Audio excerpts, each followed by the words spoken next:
All right. Well, hello, and thanks for joining us as I talk with Anastasia Matthews, who's an IFS projectionist and CU Boulder Cinema Studies student.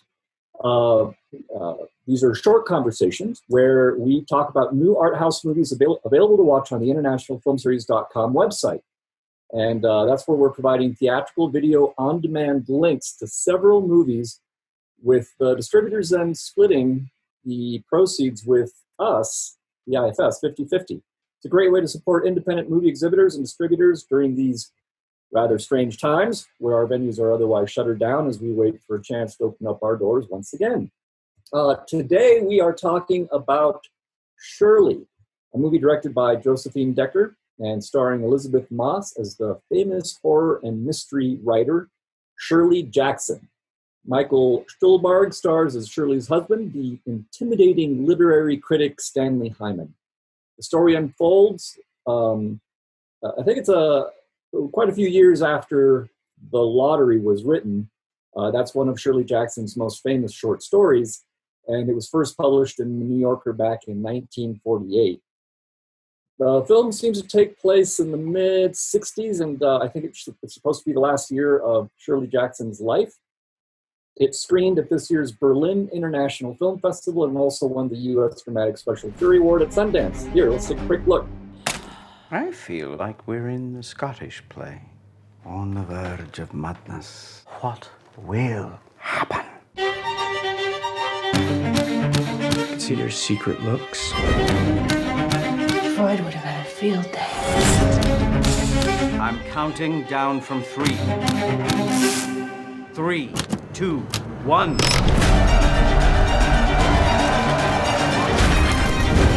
Oh, you've done it.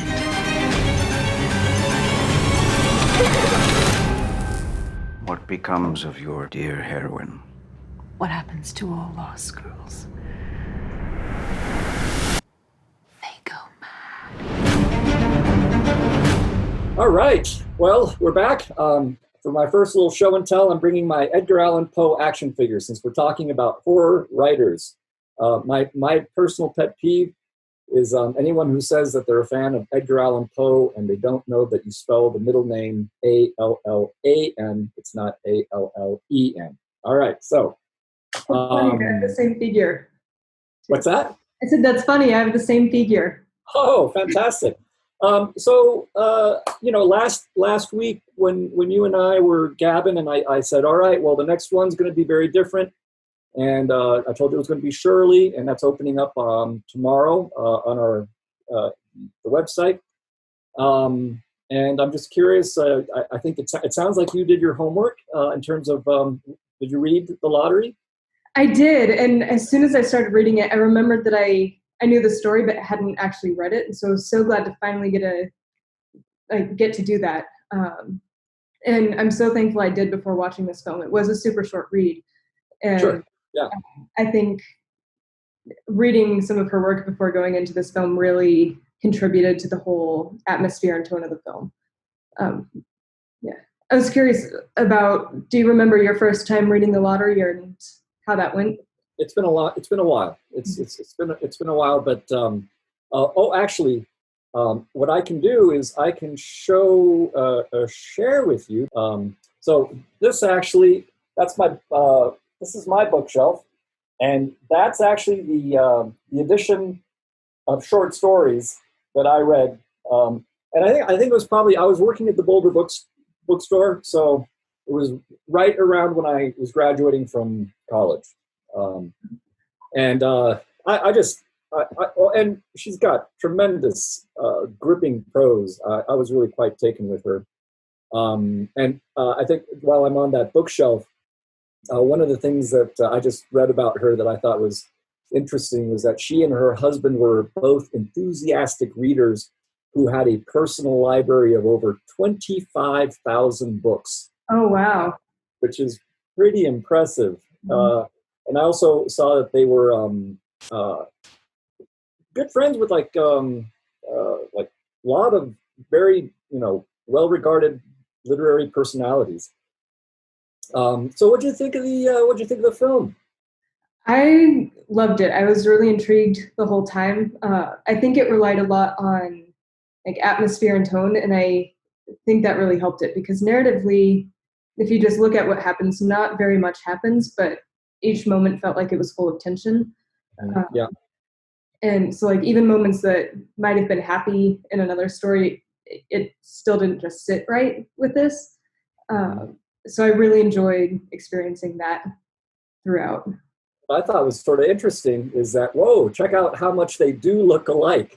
That was kind of stunning. That's a pretty good likeness right there. That's the real Shirley Jackson and Elizabeth Moss, of course. Did you grab some screen grabs by any chance? I did. I can pull some up right here. Yeah.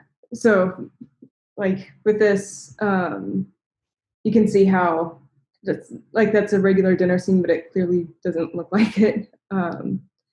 And so there were moments like this that I think really stood out to me. And again, this is a dinner scene that clearly, at least to me, feels intimidating.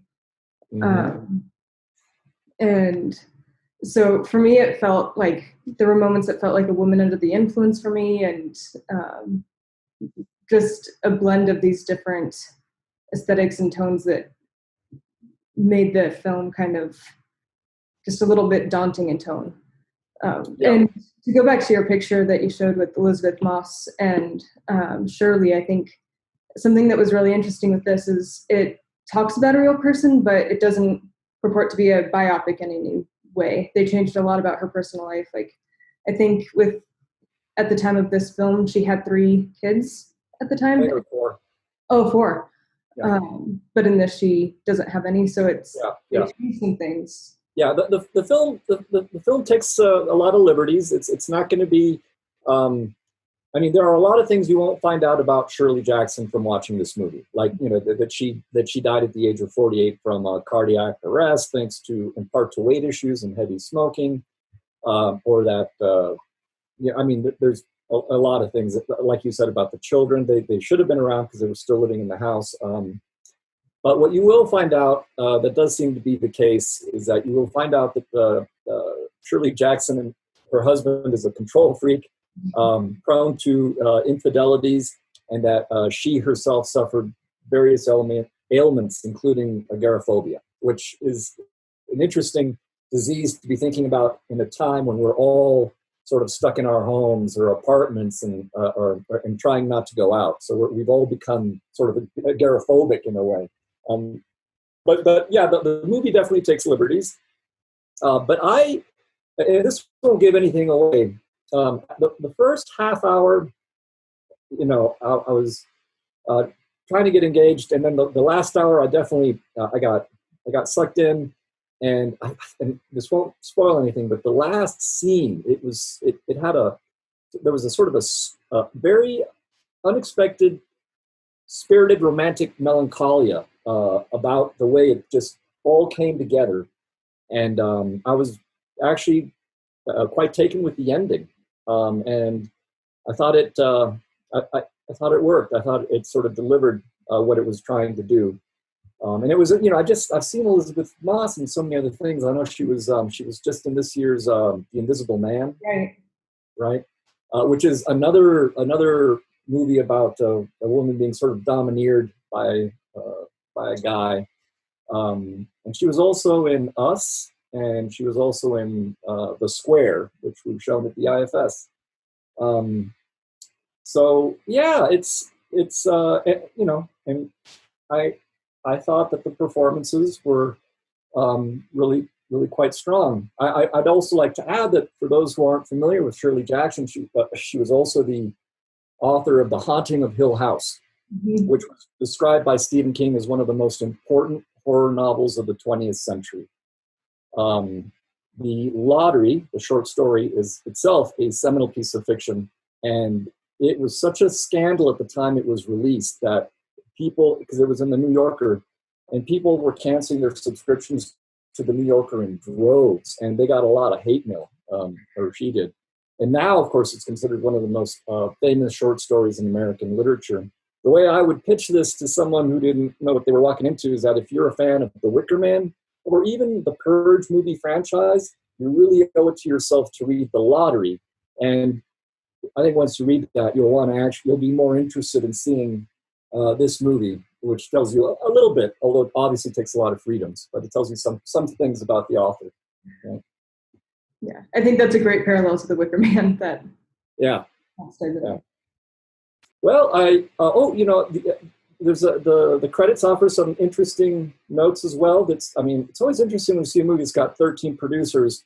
Of course, the name Martin Scorsese sticks out in this one, and you'd like to think that might be, the stamp of some kind of benediction to say he very much approves of the project. Mm-hmm. So I don't have much else to add other than because I like to keep these short, but this one is definitely, it's unlike the previous film that we saw. This one's nice and tight, under 2 hours, not 2.5. And again, it does successfully create a time and a place, and it gives you a peek. But I would say it only scratches the surface of a very, very interesting author. Mm-hmm. Yeah, I agree. I enjoyed it. Well, that's what counts. So those of you watching, if you're interested in this and if you enjoy the movie after you see it, please encourage your friends to go to internationalfilmseries.com. We got a lot of other titles. It's not just Shirley. So there might be some other things there that grab your interest. Please do check them out. And thanks for watching.